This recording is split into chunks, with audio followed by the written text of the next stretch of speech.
Hi everyone, Dr. Doug Wingate here. I'm going to talk about acupuncture-induced neuromodulation and the foundations of neural network acupuncture, some of the protocols that I have developed and utilized in my clinical practice when working with complex neurological conditions like traumatic brain injury, post-concussion, post-stroke, and PTSD.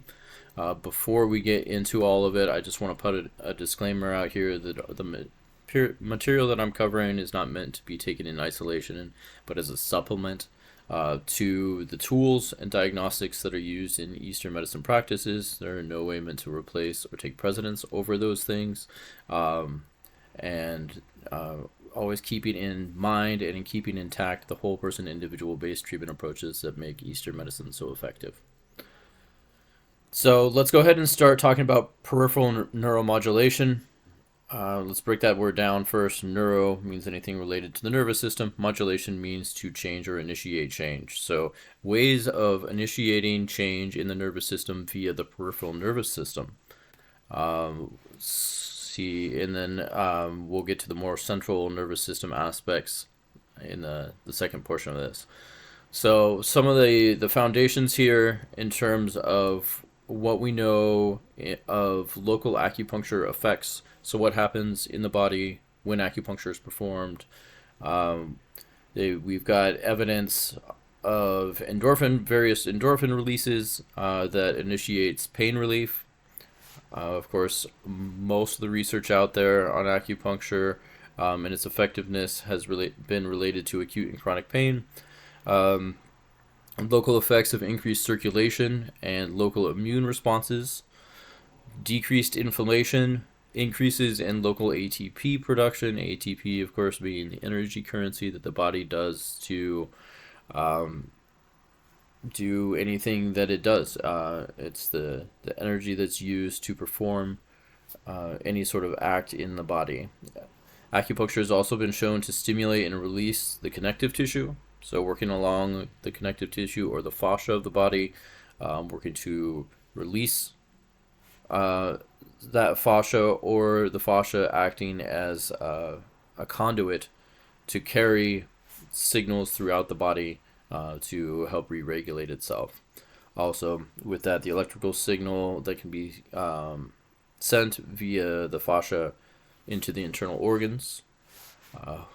Acupuncture has been shown to be helpful in hormone regulation and an impact on the hypothalamic pituitary axis. And then closer to what we'll get into later in the presentation, it's also been shown to have direct effects on portions of the brain, not only the hypothalamic pituitary axis, but increasing microcirculation, oxygenation of the brain, and as we'll see, also activation of local brain regions. So acupuncture has also been shown to have local neurogenic effects in the body. So I've got several studies here. Everything is cited in blue. So as we go through this, the citations are going to be in blue. Any definitions in terms of brain areas and their functions are going to be in red. So got everything backed up here, and if you really want to dig into it, you're welcome to look at these studies.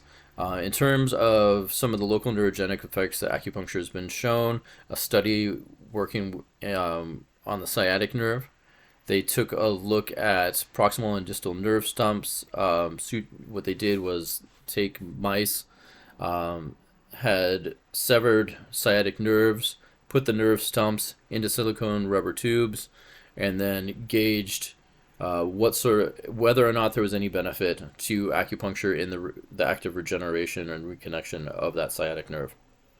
And what they found that there was significantly higher numbers of axon density, the blood vessel area, and percentage of blood vessel area occupied in the total nerve area in those who received acupuncture. So they concluded that there was a positive effect on regeneration of peripheral nerves with acupuncture. The second study just below that, they did a very similar study with rabbits, I believe, and facial nerve crush injuries. So they had rabbits who had their facial nerve crushed and did acupuncture, and also had fairly similar results, just demonstrating that acupuncture was helpful in injury regeneration and in nerve regeneration. Down at the bottom there, acupuncture has also been shown to improve nerve conduction instead of both sensory and motor nerves. So, in cases of loss of sensation, nerve damage where nerve conduction is not happening properly, um, peripheral polyneuropathies, etc., showing acupuncture can have a positive effect on those things. On the more central side of things, neurogenic effects that acupuncture has been shown to have. Acupuncture has been shown to enhance adult neurogenesis in the brain. Neurogenesis is the creation of new neurons within the brain. It showed significantly more cells made in different brain regions. It promoted cell differentiation. It upregulated neuropeptide Y that promotes precursor cells. Lessened nerve damage caused by stress. Increased neuroblast plasticity. So it also increased plasticity, which is the ability for the nerves to create change or initiate change or create new neural connections. So acupuncture has been shown, and this is a really great study that also showed within the study that these several points listed here had direct influence on neuronal proliferation. So we've got stomach 36 down by the knee, pericardium 6 along the median nerve that we'll talk a little bit more about, heart 7 on the inside of the wrist, spleen 10 also around the knee, large intestine 11 at the area of the lateral elbow, triple wormer 5 on the more external portion of the forearm, gallbladder 30 around the hip area, several points along the governing vessel or the midline of the back or the scalp. In the case of GV16 in the back of the head, GV20 at the base of the head here, and several points along the central midline of the front of the body, with CV6 just below the navel, CV12 in about the center of the abdomen, CV17 in the middle of the sternum. So we've got a list of points that have evidence demonstrating acupuncture's effects on neuronal proliferation there. So let's talk about a couple examples, and I'm just going to not get too deep into these. Again, everything is sourced here. We're going to first talk about pericardium 6, which lies along the inside of the wrist, along the median nerve, and some of the research that's been done in more of the biomedical realm in terms of median nerve stimulation and its effects on the body. So what they'll do is take electrodes and stimulate the median nerve, and there's been some studies evaluating the effects of this. Again, not going to get too much into it. My colleague, Dr. Ayla Wolf, has done a couple really great presentations specifically on pericardium 6 effects along these lines with the Carrick Institute. And if it's something that you really want to dig into, recommend checking those out. But what some of these studies have shown is that pericardium 6 has a direct effect on in chronic pain conditions. And they found that the analgesic effect of the peripheral nerve stimulation along the median nerve, it occurs with stimulus that is above the threshold of perception, so they're able to feel it, but below the threshold of pain. So you've got that window where somebody feels it, but it's not actually causing any sort of discomfort. And they found that analgesic effect was the people got an analgesic effect within this threshold, and that what they found was that the pain relief did not support the gate theory, which is a really common theory about how acupuncture affects or reduces pain in the body. And this study or this research showed rather that median nerve stimulation suggested a central mechanism for the peripheral nervous system. So we're going to talk a little bit about that real quick in terms of pain. What they found was median nerve stimulation along pericardium 6 or along the median nerve caused disinhibition of the endocannabinoid system through the hypothalamus of the brain and through the periaqueductal gray. Aqueductal gray is an area of the body that has, as you can see down there in red, an influence over autonomic functions, motivated behaviors, responses to threat, and descending pain modulation. So this is really, really interesting because it changes the way that acupuncture is looked at in terms of its influence on pain, or another way that acupuncture may influence pain reduction, especially in chronic pain. And some interesting research in terms of coma and median nerve stimulation.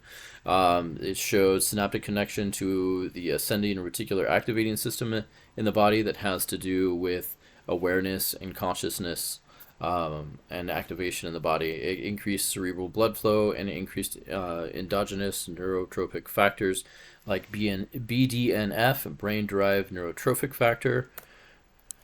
And another study took a look at, again, pericardium 6 median nerve stimulation and its effects on stroke. Not going to get into the details here. It's all listed out in terms of what they found in initiating communication styles or the means of communication between different areas of the brain. So point here just being that it initiated active change in the brain and the way that it was healing following stroke and the way that those areas were communicating.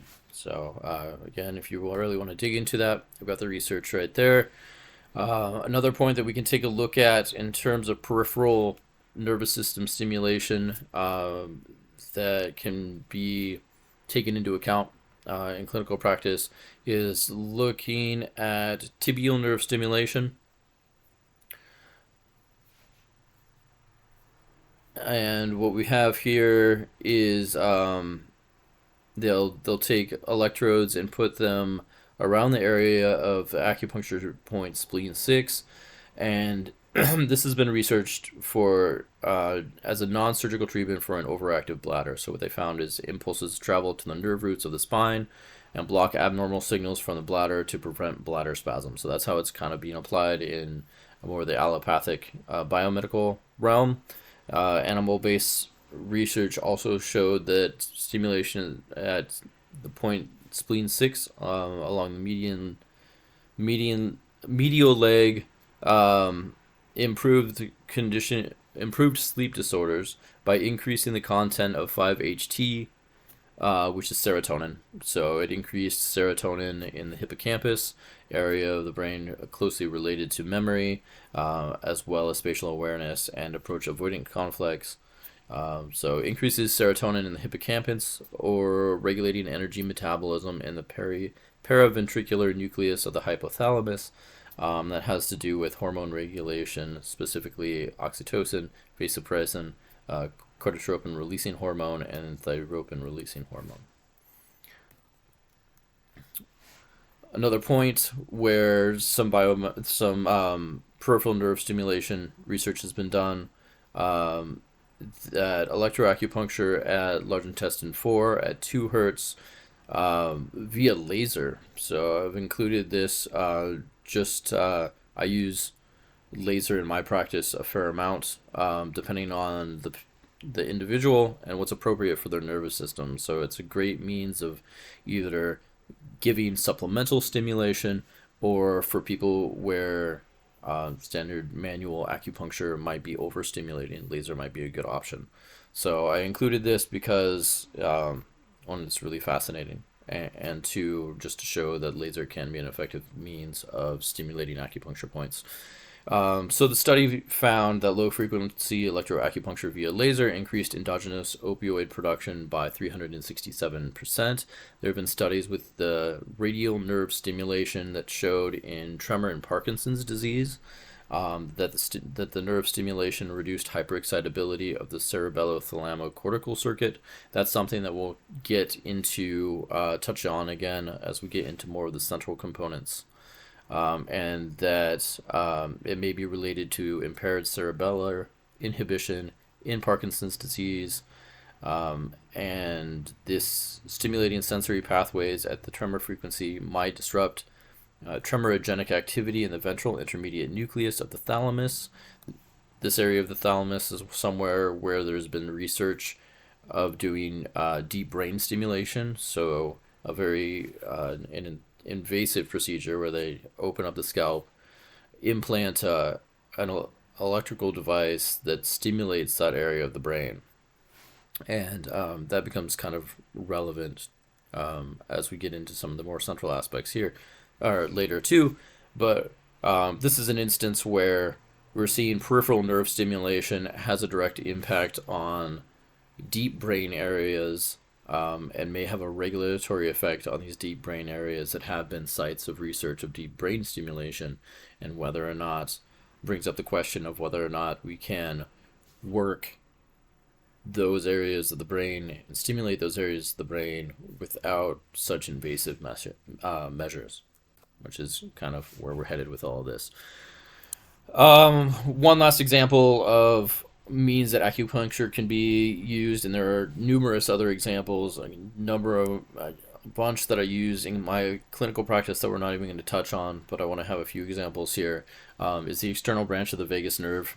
So the vagus nerve, of course, major cranial nerve that innervates all of the viscera, all of the major organs of the body, has a large regulatory effect for the body and the body system as a whole. And vagus nerve is all very deep and internal within the body, with the exception of one area. That's the external branch that comes out to the ear. And as you can see by the diagram on the left here, we have a portion of the ear. We've got, of course, there are a lot of auricular points, and a number of them that fall within the zone that's innervated by the vagus nerve. One of the key points that I like to use in clinical practice is point 0. It tends to have a pretty calming or regulatory effect, and just something that we can keep in mind, that if we want to be working with the vagus nerve, that is a tool that we have ready access to, and just do some acupuncture or stimulation or laser stimulation, or I'll often send people home with ear seeds or intradermal needles over point 0 to sort of hold them over and allow for more nervous system regulation. This just lays out some of the mechanisms or the pathways through which it works. So the site of stimulation at that point 0 or external branch of the vagus nerve comes in, has an influence on the locus coeruleus, the nucleus of the solitary tract, the hippocampus. Again, has a key effect on memory formation. The insula, that has high influence on interoception, one's ability to register what's going on inside of the body, and have a sense of what is going on and how things are feeling within their body, as well as emotional processing, homeostasis, self-awareness, influencing the motor cortex, and also influencing the prefrontal cortex there, that has a lot to do with executive function, self-control, decision-making, judgments, organization, attention, language, etc. So a very broad influence that stimulation of this external branch of the vagus nerve can have on the body, and something that we can keep in mind when utilizing that and helping our patients. So now we're going to move into central neuromodulation. So initiating change more in the central nervous system, or sites along the central nervous system, or more direct means of tapping into the central nervous system. So again, looking at it in the more broad scope before we get to some details, scalp acupuncture has been used for centuries. There are a number of different scalp acupuncture systems: the Zhao system, the Zhu system, Yamamoto new scalp acupuncture. There's a cerebellar scalp system out there, and just broadly speaking, scalp acupuncture techniques have been demonstrated to have a number of direct neuromodulatory effects. These include increasing cerebral blood flow to local brain regions, neuroprotective properties through upregulation of gene and protein expression of nerve growth factor, enhancing functional connectivity between neural networks. And that's kind of the direction that we're going to head. We're going to dig deeper into some of those mechanisms. For anybody who loves this stuff and wants to get into it. The image source here and the study that this is derived from, this was a study on post-stroke aphasia. So that's the direction that the diagram is headed overall, but it does a great job of showing what the mechanisms are in terms of having an influence on synaptic plasticity and how scalp acupuncture creates the positive positive outcomes and effects. Okay, I've just included a number of different studies for anybody's reference in terms of how acupuncture has been studied. It's been taken a look at in terms of pain relief, in terms of stroke recovery, post-stroke hemiplegia, neurocognitive deficits, and dementia cases, neuropsychological disorders, including anxiety and depression. So lots of different directions that research has been done that we can take a look at that lays that evidence foundation for scalp acupuncture having therapeutic benefit. There was a study that did electroacupuncture on a couple scalp locations. First point was 1 centimeter lateral to the midline at the front hairline, and the other point was 7 centimeters posterior to the anterior headline along the ophthalmic branch of the trigeminal nerve. Electroacupuncture was done at 100 hertz, and it was shown to enhance cerebral blood flow in the prefrontal cortex. So this is just demonstrating that electroacupuncture in this region over the area of the prefrontal cortex did demonstrate initiating change, enhancing cerebral blood flow to that area. Okay, and then there have also been, going back to lasers, there have also been studies that have demonstrated clinical efficacy of laser acupuncture in eliciting cortical responses too. So with the proper laser and the proper frequency, there's evidence that we can elicit these changes and these responses in the brain regions. Okay, before we get into some clinical specifics, I want to talk about a couple other what are called non-invasive brain stimulation techniques. My argument is that acupuncture, laser acupuncture, falls into that category of a non-invasive brain stimulation technique. But some of the others that are existing and out there that you may run across or maybe using or have patients that have used are transcranial magnetic stimulation, or RTMS, and transcranial direct current stimulation, or TDCS. And these are both assumed to induce neuroplastic changes by applying stimulus directly to a brain area. And directly meaning via the scalp without the invasive surgical procedures of deep brain stimulation. So it's done by modulating glutamatergic pyramidal neuron excitability in the underlying cortex and potentiating glutamatergic receptors and decreasing GABA neurotransmission. So glutamate being one of, if not the major excitatory neurotransmitters, and GABA being one of, if not the primary down-regulating neurotransmitters. Okay, so TMS, transcranial magnetic stimulation, what it does is it applies brief high current magnetic pulses produced by a coil of wire, or the magnetic coil, modulating cortical excitability using either inhibitory low frequencies or facilitating high frequency stimulation. So what it does is you get the electrical current. It is strong enough to actually create an excitatory postsynaptic potential and a nerve impulse, which is then sent out to other brain areas or to the target organ. So this is one place where TMS differs from other non-invasive brain stimulation techniques in that it is strong enough to create this nerve impulse and pass that threshold of initiating that impulse, which for some people and a lot of my patients might be too much. I've had some people who have had TMS and it was overstimulating. Other people have reported great benefit from it. So something to keep in mind. It is one of the stronger modalities out there. The other that I had mentioned is transcranial direct current stimulation. This is just running an electrical current across the scalp with nodes placed in two different areas of the scalp using a low level of continuous electrical current. So as you can see, this is kind of rudimentary in the way that it's set up, especially relative to some of the specificity that we can do with lasers or with acupuncture.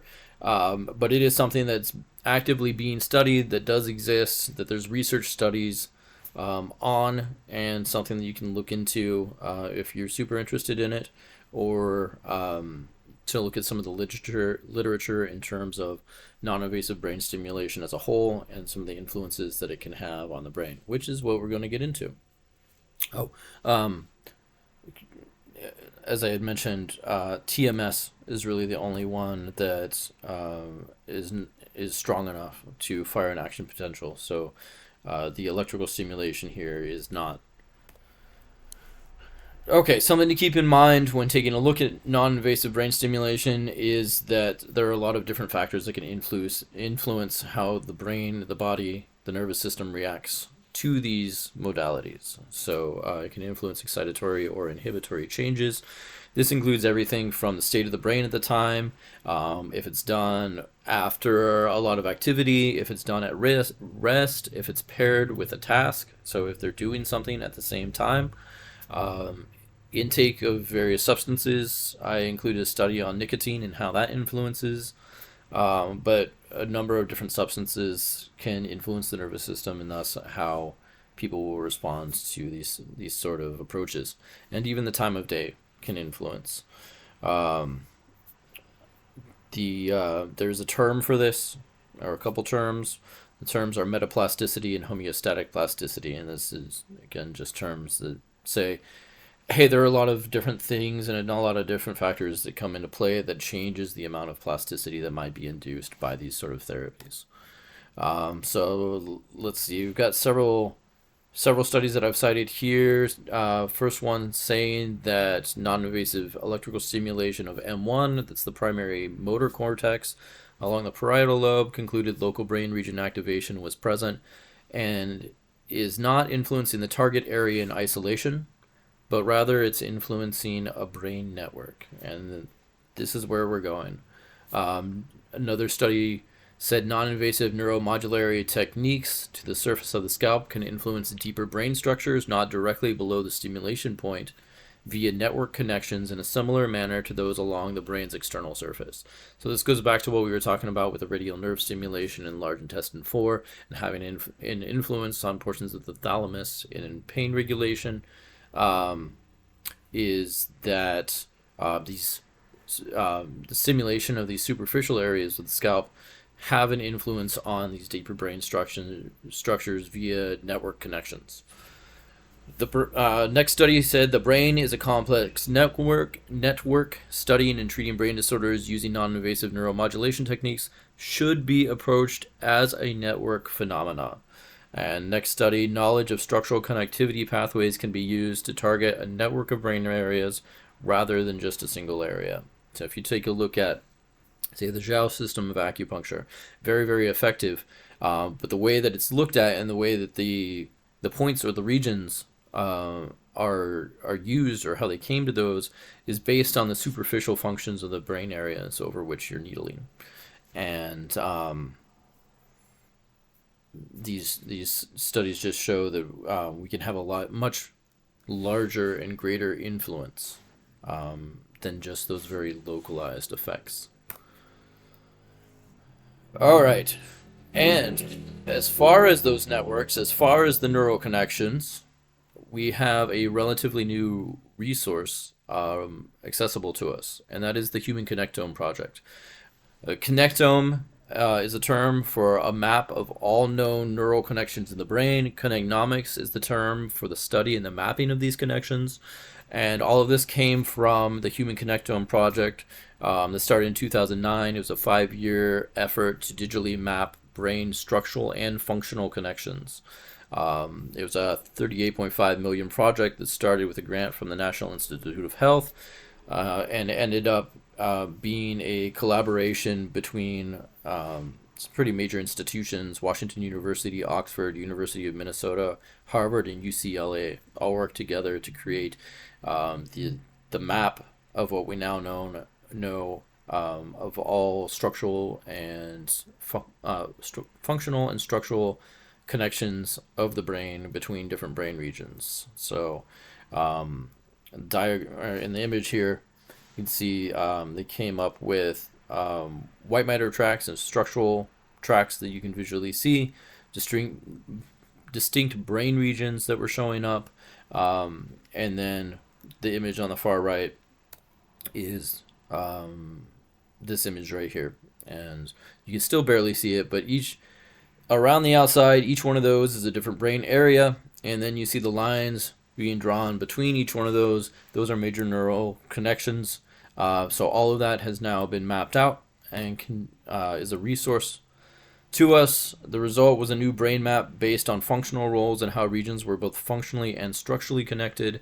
Included 83 areas that had previously been laid out, and 97 new areas, with a total of 180 brain regions in each hemisphere of the brain. In my work that we're about to look at, I used a connectomic atlas of the human cerebrum by Baker as my primary source. It was directed toward neurosurgeons, but it laid the information out fairly clearly, and that's what I used as a resource to sort of develop my atlas and then treatment protocols of neural network acupuncture. So, as I said, Human Connectome Project looked at both structural networks. These are fundamental architecture of interregional connections. These are white matter tracks inside of the brain, as well as functional networks that show how this architecture supports neurophysiological dynamics. So they found was if you stimulate one area of the brain, even if there wasn't a white matter tract or a direct visible connection through structural connections, that functionally they were interrelated or fired together. From this, there's been the development of a number of what are called large-scale brain networks. Some of these are not terribly surprising, like the sensory motor network includes a lot of the sensory cortices, the motor cortices area of the brain, visual networks, limbic networks, several you may have heard of. The default mode network has been getting a lot of attention. The central executive network, or the frontoparietal network, is another name for that. Salience network, and language auditory. So from this research, in terms of the functional structural connections, we've been able to develop a better understanding of these large-scale brain networks and how they operate. From this, another component is what are called hubs, brain hubs. Hubs are brain areas with high degrees of structural or functional connections, or high, they call centrality. So that means these brain areas are very densely connected with other brain areas and readily communicate with a lot of other areas of the brain. Centrality measures how many of the shortest paths between all of the other node pairs in the network pass through it. A node with high centrality is crucial to efficient communication within a network. So if we know what these hubs are, if we want to have a very broad, large, or more global effect on the brain, then we might want to hone in on some of these hubs. Or for instance, if you're working, somebody has had a TBI and they have trouble with articulation or trouble with language, knowing what hubs might be intimately connected and highly connected with the language network would be a helpful information to have to know if it's appropriate to have a large stimulus. That would be the way to do it. All right. From that, the way that this is starting to be applied, the way that the human connectome is starting to be applied is in terms of what are called lesion network mappings. Lesions in different locations can cause the same symptoms. We now understand that we have these brain networks and we have all of these neural connections, and that it can have a downstream effect. So if you have a lesion in your parietal lobe, it can have downstream effects to areas, for instance, in the frontal lobe or the occipital lobe that it's connected to. The sort of opposite of that, but using the same logic, is that areas that have not been directly injured, does not have a lesion, can still be affected. Intact brain regions that are distant from but connected to an area with a lesion can also, you can develop symptoms related to frontal lobe pathology or frontal lobe issues, even though the frontal lobe is still intact because of this downstream or upstream effect. Connectome localizations may create new treatment targets for patients with complex neuropathologies. I'm going to study on that. And this is really fascinating, and we're now developing lesion network mappings for a number of different disorders. The picture here has one for vertigo, so you can see lesions causing vertigo in different areas of the brain. You do the lesion network mapping in terms of looking at sensitivity, specificity, and you get conjunction. You create the human vertigo network, and then the idea being that in this study, direct electrical stimulation sites can elicit vertigo to test it and validate it, or work can be done to regulate those areas, and knowing that those areas are communicating and may all be involved is helpful clinical information. Okay, I'm going to bring this back into acupuncture and Eastern medicine here, and real quickly I want to take a look at the internal pathway of the governing vessel. These are 2 points, GV16, GV20, along the midline. If you recall, both of those points were listed as areas that have shown to have a direct influence on neuronal proliferation when we were looking at that at the very beginning.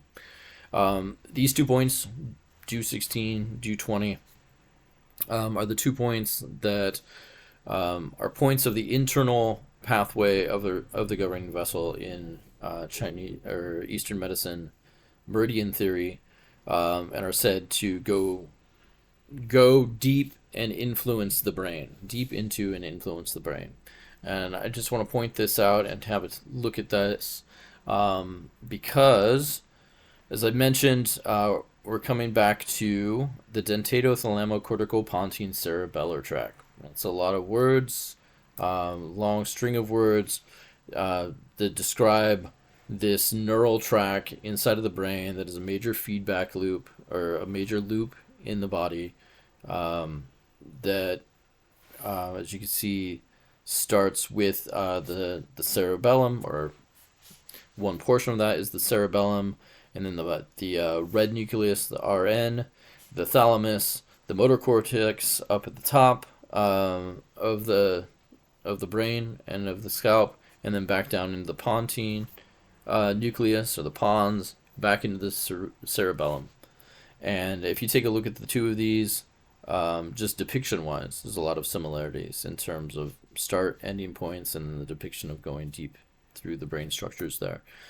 So that's an interesting component, and you may think clinically that the application of DO20, DO16, which traditionally are said to go deep into the brain and influence the brain, may have a direct effect on this dentato-thalamo-cortico-pontine cerebellar tract.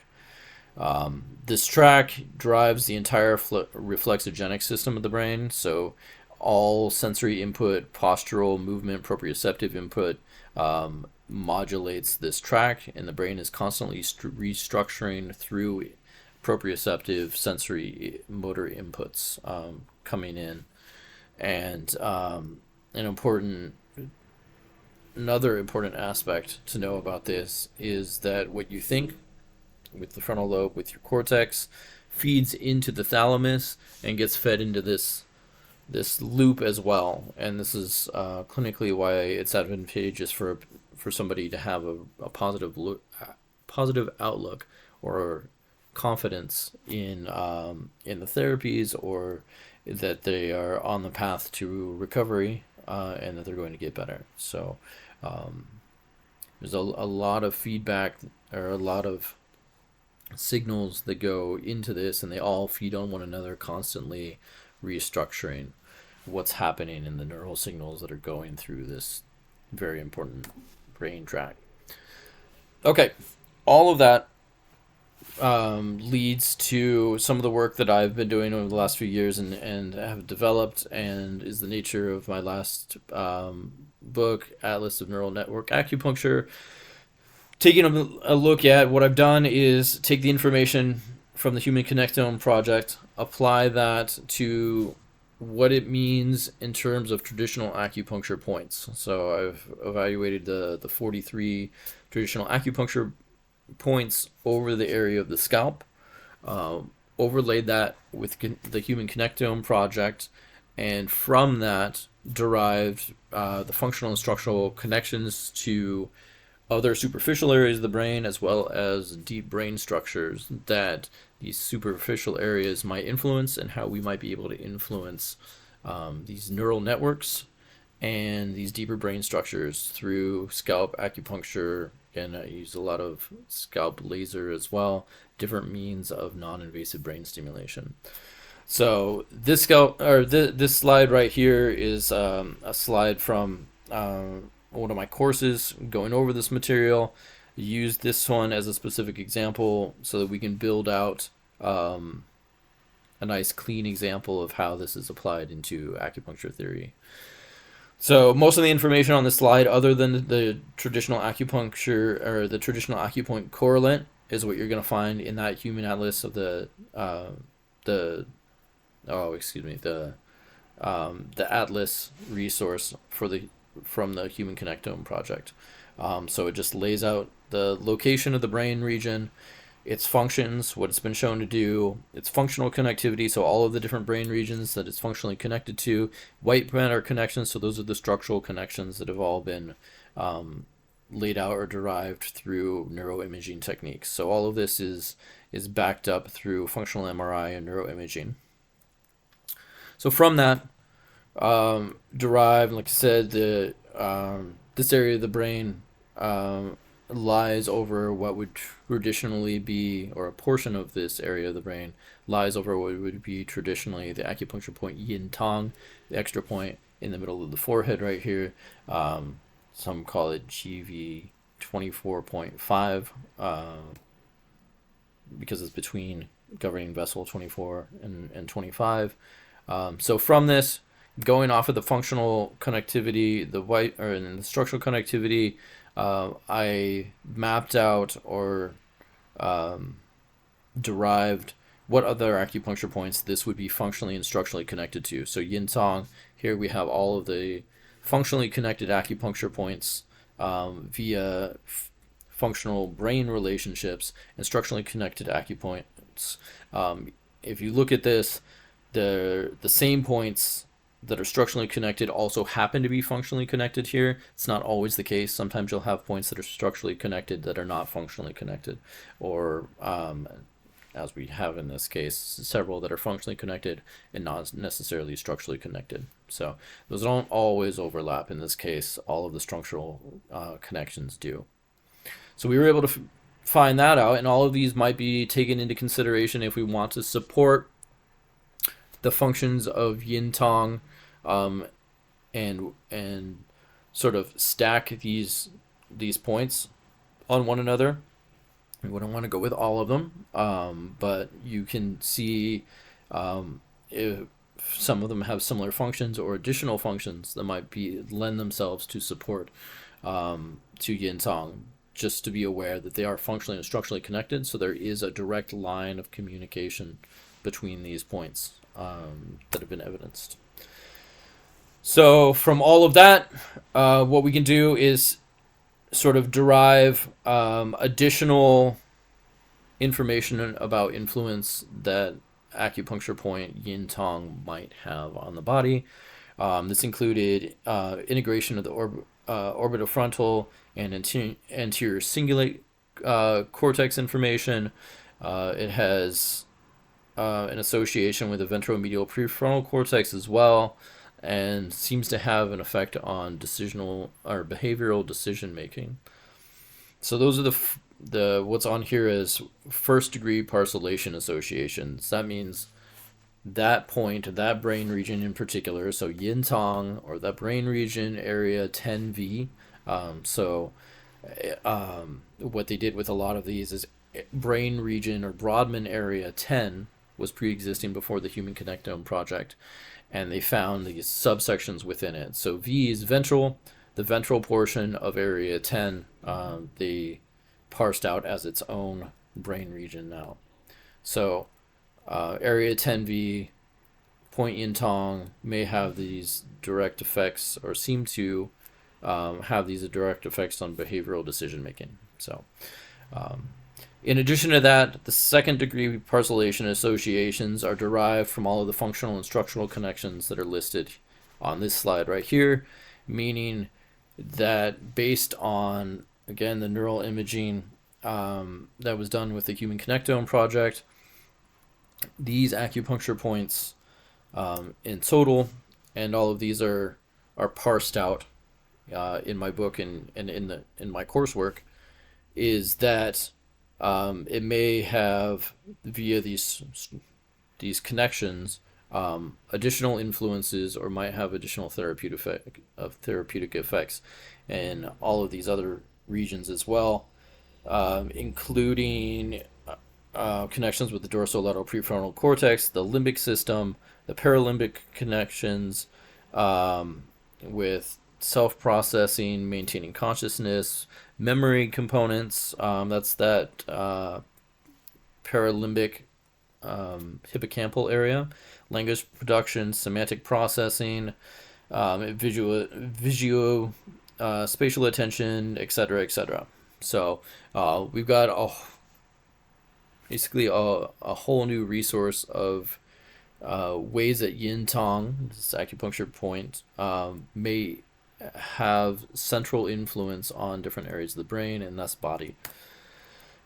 From that, and moving in the direction of lesion network modeling, we can sort of take a look at this from a pathological sense and say, so if we want to influence memory, for instance, areas that have this direct influence on the hippocampus, or different aspects of episodic or working memory, or autobiographical memory, all of these can be sort of broken down, and you can create treatment protocols or point protocols out of this. So this is one that I have taken the information from all of this, put together, and created a primary memory protocol. These are points that have an influence on memory in the most broad sense. And then, like I said, if you need to or want to, you can narrow that down to specific aspects of memory. So a lot of potential areas and applications that this information can be used, and that is my introduction to neural network acupuncture and how I've been utilizing and applying that in my clinical practice. Again, I work with a lot of traumatic brain injury, post-concussion, post-stroke, PTSD, but also a lot of other complex neurological conditions, and have been applying these with great clinical success. So if you have any questions, you can go to my website, acuneuromodulation.com.